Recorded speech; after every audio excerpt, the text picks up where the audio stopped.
The orbital station nexus never smelled the same way twice. That morning it carried a faint metallic tang, mixed with something floral and unfamiliar, as if half the delegates had decided to perfume the air in self-defense. Marcus Hale adjusted the collar of his diplomatic jacket and reminded himself, not for the first time, that humanity had voted him into this role because he was adaptable, which was a polite way of saying he didn't panic visibly when surrounded by creatures with too many limbs or not enough faces. The council chamber was already full. Rows of curved seating floated in gentle arcs around the central dais. Gravity subtly warped so that no species felt disadvantaged. Marcus drifted forward, scanning for an empty seat. Every surface seemed occupied by feathers, chitin, shimmering skin, or diplomatic banners pulsing with soft light. He spotted what looked like a gap, moved toward it, and realized too late that it was reserved for a delegate whose body phase shifted in and out of visibility. The invisible elbow to his ribs felt very real. "Sorry," Marcus muttered, out of habit, to something that hissed politely back. He tried again, weaving between hovering translators and security drones that watched everyone with equal distrust. His wrist implant buzzed with incoming warnings about protocol violations he was probably committing by breathing incorrectly. He considered standing along the wall or pretending he was part of the cleaning staff when a cool, confident presence entered his peripheral vision. A blue hand closed gently around his arm.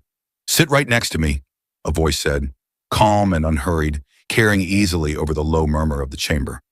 Marcus turned and found himself looking into the eyes of Queen Eris. She was almost human at first glance. Her face was expressive, her features balanced and composed, framed by pale blonde hair that caught the chamber lights like spun metal.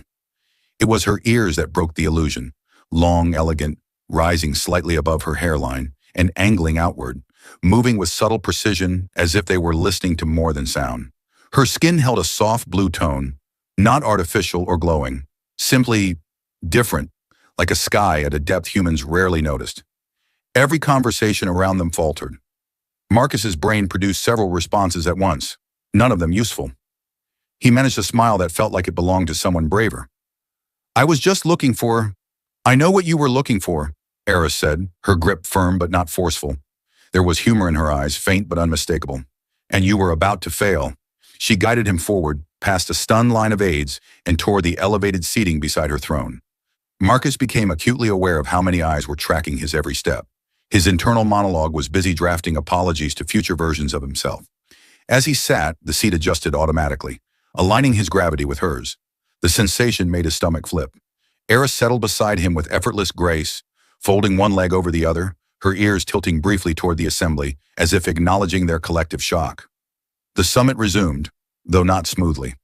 Voices rose, translators compensated, and Marcus tried to focus on the discussion, while ignoring the fact that he was now diplomatic furniture of the highest possible value. He leaned slightly toward Eris. "Is this a power move, or did I just win the worst lottery in the galaxy?" Her lips curved. "Both," she said softly without looking at him. As debates unfolded, trade corridors, energy rights, the usual polite threats, Marcus noticed something unsettling. Whenever he thought of a question, Eris answered it moments later to the room. When a delegate challenged her authority, her hand rested briefly on his arm, casual and deliberate, as if reminding everyone that he was there by choice. At one point, his translator lagged and rendered a heated accusation as a compliment about hairstyles. Marcus bit his tongue. Eris's ears twitched, and she smiled just enough to let him know she had noticed. By the time the first recess was called, Marcus understood one thing clearly. He had not found a seat. He had been placed. The recess ended with a tone that vibrated through the chamber floor, a carefully calibrated frequency meant to be audible, sensible, or politely irritating, depending on the listener's biology. Marcus straightened in his seat, feeling the accumulated weight of dozens of curious stares settle back onto him like a poorly fitted cloak. Queen Eris did not move immediately. She remained composed, one elbow resting lightly against the arm of her throne, fingers relaxed, as if time itself waited for her permission to continue. Her long ears angled outward, then slowly rotated, mapping the chamber. Marcus suspected they picked up heart rates, pheromones, or at least the sound of several political careers quietly panicking. "You're doing well," she said, still facing forward. Marcus blinked. "I haven't done anything." "Exactly." The chamber stirred back to life. Delegates returned to their places, some glancing pointedly at Marcus, others pretending very hard that he was not sitting at the Queen's right hand. A floating delegate composed of semi-luminescent vapor drifted too close and recoiled slightly, as if burned by proximity alone. Negotiations resumed, sharper now. A representative from the Celt Syndicate accused Eris's empire of manipulating shipping lanes. Eris replied smoothly, her tone pleasant, her words surgical. Marcus noticed that when she emphasized certain points, she leaned just enough toward him that the gesture could not be ignored. It was subtle, theatrical in the way only ancient rulers could manage. His wrist implant buzzed again. He ignored it. Whatever violation he was committing now was likely irreversible. A translator glitch flared near his ear, briefly projecting subtitles in 3 incompatible languages at once. Marcus murmured, "I think it just called that ambassador a decorative fungus." Eris's lips pressed together. Her ears twitched sharply, a clear sign of amusement she made no effort to hide. The fungus ambassador, fortunately, lacked a concept of insult. As the session deepened, Marcus became aware of something unsettling. Eris never asked him for input, never introduced him, never formally acknowledged his presence. Yet she incorporated him into the flow of power with effortless precision. When she spoke of resilience, she glanced at him. When she spoke of adaptability, her fingers brushed his sleeve. When threats were implied, she sat straighter, as if daring anyone to question why a human was there. Marcus leaned closer. "You realize half this room thinks I'm a hostage." "Only half?" she replied softly. "Progress." Security drones shifted, their optics briefly aligning on Marcus before recalibrating. He resisted the urge to wave. Humor, he had learned, was safest when entirely internal. A recess within the recess followed, a diplomatic tradition Marcus had never understood. Delegates broke into clusters. Eris rose smoothly, and Marcus stood with her, automatically like a moon caught in orbit. She moved toward a quiet alcove overlooking the station's inner ring. The artificial stars beyond rotated slowly, an endless, manufactured night. Only when they were out of immediate earshot did she turn fully to him. "You're wondering why I chose you," she said. "I've narrowed it down to a short list," Marcus replied. "Accident, prophecy, or you lost a bet." Her eyes brightened. "I enjoy humans," she said. "You speak before fully calculating the consequences." "That's not enjoyment. That's a flaw." "In diplomacy," Eris said, "flaws are refreshing." She rested her hand lightly on the railing. Up close, Marcus noticed fine patterns in her skin, faintly iridescent, shifting with her breathing. Her long ears angled toward him, attentive, deliberate. "You were looking for an empty seat," she continued. "I needed a visible one." "For what?" Marcus asked. "For silence," she said. "For uncertainty. For reminding them that power is not always announced." Marcus exhaled. "Next time you need symbolism, maybe pick someone with fewer internal organs that can fail under pressure?" Eris laughed, a soft sound, brief and genuine. Several nearby delegates froze, startled, as if laughter itself were a classified weapon. The tone sounded again, calling them back. Eris straightened, her expression returning to regal calm. "Stay beside me," she said, as if reminding him to keep his balance. "I was afraid you'd say that." They returned to the chamber together. This time Marcus noticed something new. The stairs had changed. Where there had been shock, there was now calculation. Where there had been confusion, there was caution. Marcus sat. The seat did not feel empty at all. By the time the third session began, the chamber felt smaller, as if the station itself had leaned in to listen. Marcus had learned to recognize the subtle shifts in Nexus's gravity fields. The way the floor tightened its grip when tensions rose. The way the air recyclers softened their rhythm to discourage sudden movements. He suspected this was intentional. Nothing calmed diplomacy like the faint fear of falling sideways into space. Queen Eris sat beside him as before, composed, untroubled, her long ears moving in slow, deliberate arcs. Marcus had started counting how often they moved. He had reached 37 before giving up, mostly because he was distracted by a four-armed delegate openly glaring at him as if Marcus had personally stolen something important, like honor or seating priority. Eris leaned slightly toward him. "You have become a topic." "I was hoping for a footnote," Marcus murmured. "At most, a confusing diagram." The delegate from the Rel Continuum began speaking. Their voice filtered through a translator that struggled heroically to keep up with a language based partly on magnetic pulses.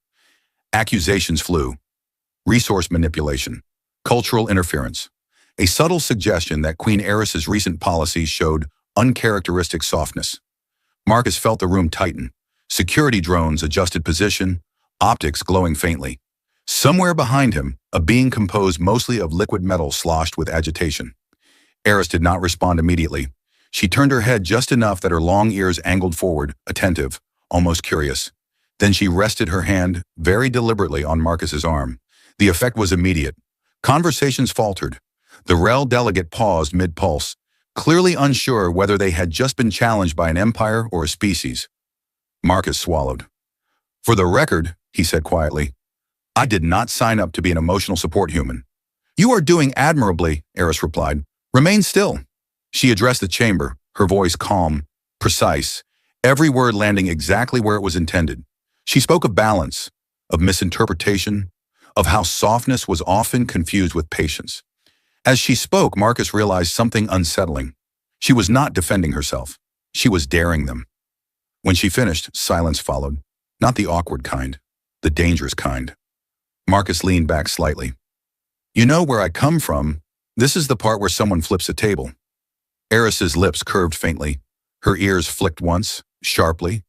Amusement, he was learning, was often disguised as restraint. The silence broke with a sharp laugh from an unexpected corner. An elderly delegate whose species resembled a walking pile of feathers and jewelry clacked their beak together in delight. "At last," they said, "someone interesting." The tension eased just enough for conversation to resume, though it never fully relaxed. Marcus felt it humming beneath the surface, like a reactor running slightly too hot. During a procedural lull, Marcus's translator chose that moment to misinterpret a ceremonial phrase and whispered urgently, "Warning, you are being spiritually disassembled." Marcus did not move. "Is that bad?" Eris glanced at him. "Only socially." As the hours stretched on, Marcus began to understand the shape of the game. Eris was not using him as a shield or a threat. She was using him as contrast, human, fallible, visibly nervous, occasionally funny in a room full of creatures trained never to be any of those things. His presence made her choices seem bolder, her confidence sharper. At one point, a junior delegate addressed Marcus directly, asking for humanity's position on a trade route that no human ship could survive without extensive modification. Marcus considered lying. Instead, he shrugged. "We'd probably try anyway," then complained loudly while fixing it. A ripple of laughter spread through the chamber. Even a few security drones emitted something suspiciously like a hum of approval. Eris's hand tightened briefly on his arm, not in warning, but acknowledgement. Near the end of the session, alarms chimed softly, an automated alert signaling a minor systems fluctuation. Nothing dangerous, but enough to fray already tight nerves. Marcus felt the station adjust gravity again, compensating. Eris leaned closer, her voice low. "You are steady." "I'm terrified," Marcus whispered back. "But I've discovered terror and sitting very still are compatible skills." Her long ears angled toward him, fully focused now. "You adapt quickly." "Human specialty," he said. "Survive first. Understand later." When the session finally adjourned, Marcus realized something had shifted. The looks he received were no longer questioning. They were measuring, assessing. As he rose with Eris, he felt the weight of that attention settle fully. He had stopped being decoration. He had become context. The chamber lights shifted subtly as the fourth session began, cooling from diplomatic gold to a sharper white that made every expression easier to read and harder to hide. Marcus noticed it immediately, which worried him. He was adapting too fast. Or perhaps panic had finally settled into something useful. Queen Eris sat as she always did, serene, unshaken, her long ears making small, precise movements that Marcus had begun to read like punctuation. A sharp tilt meant interest. A slow sweep meant warning. Completely still meant someone else was about to have a very bad day. The bad day arrived on schedule. A senior delegate from the Virile Combine rose, their exoskeletal frame clicking softly. Their species favored directness to the point of cruelty, and their translator made no attempt to soften the edges.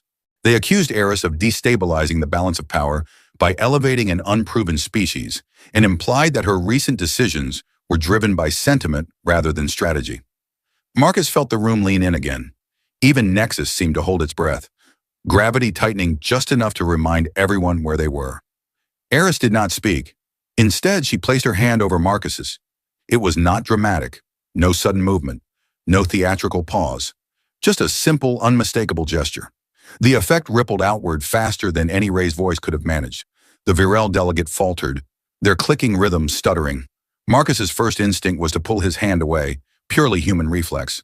His second instinct, surprisingly stronger, was to stay exactly where he was. He cleared his throat. If it helps, he said, his voice carrying farther than he expected, we're unproven mostly because no one ever lets us near the test. A few delegates made startled sounds. One actually laughed, a sharp bark of amusement that echoed slightly too long. The Varel delegate stared at him. You speak out of turn. Absolutely, Marcus said. It's one of our defining traits. Eris's thumb pressed lightly against his hand, a silent signal. Go on. Marcus exhaled. You're worried about sentiment. Fair. Humans worry about that too. Then we worry about logistics. Then we worry about survival. In that order, usually very quickly. He glanced around the chamber.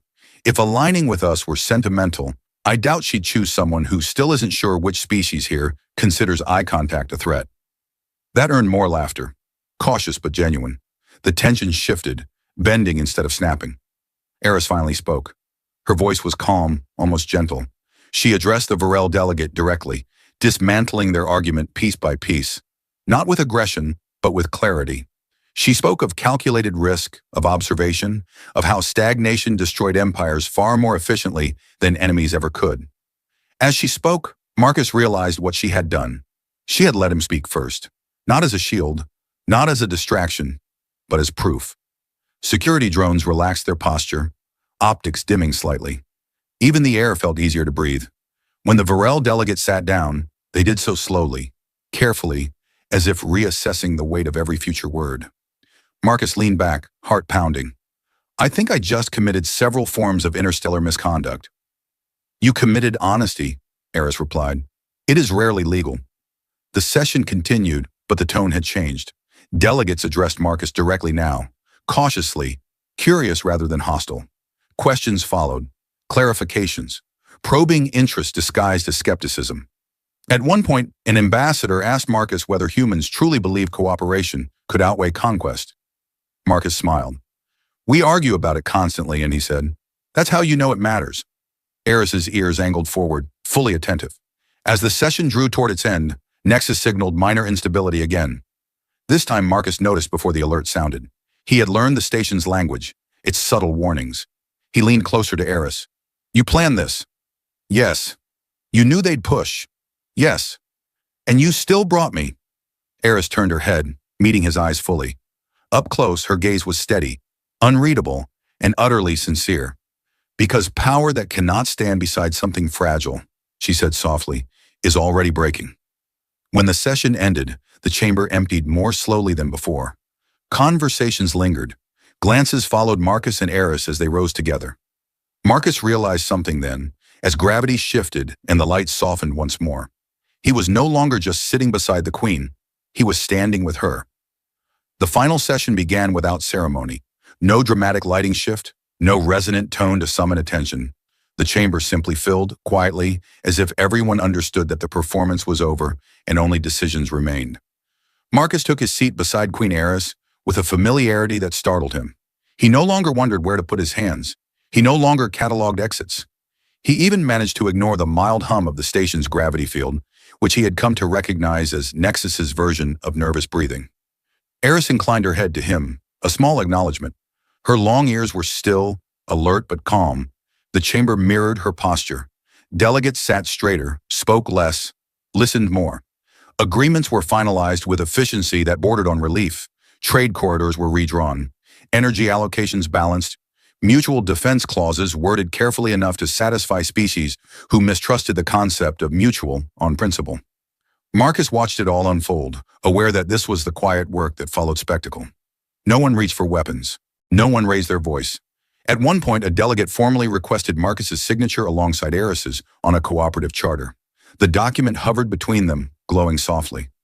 Marcus stared at it. I don't outrank anyone important. Eris signed first, her script elegant and precise. You outrank doubt, she said. Marcus signed, his handwriting embarrassingly human. The document sealed itself with a brief pulse of light. Applause followed, not thunderous but sincere. As the chamber emptied for the last time, Nexus seemed to relax. Gravity normalized. The artificial stars beyond the viewing ports slowed their rotation. Marcus exhaled a breath he felt he had been holding for days. Eris rose and gestured for him to follow.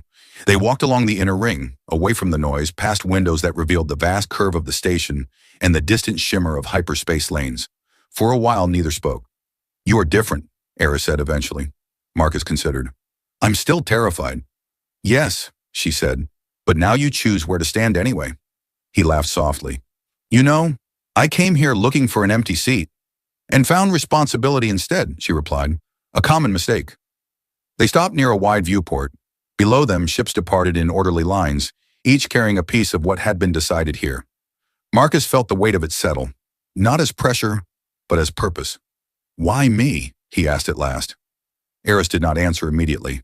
Her long ears angled toward the distant stars.